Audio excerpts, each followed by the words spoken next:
इसके हल के लिए आपको एक टेक्निक बताने जा रहा हूँ जिसको बोलते हैं इस्तिब्रा।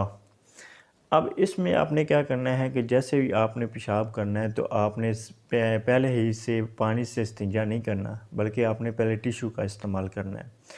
वो कैसे, आपने 3 स्टेप में ये काम करना है और ये टाइम इतना ज़्यादा नहीं लगना बजाय, और ये आपको बहुत बड़े मसाइल से आपको छुटकारा ज़रूर शर्तिया मिल जाएगा।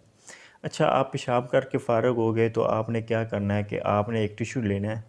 उसको अपनी ये पेशाब की नाली के आगे रखना है, यूरेथ्रा के आगे, और थोड़ा-सा जो है ऊपर नीचे होने की कोशिश करनी है, जिससे क्या होगा, जो रुके हुए कतरे होंगे वो निकल आएँगे टिश्यू में और टिश्यू को आपने ज़ाया कर देना है।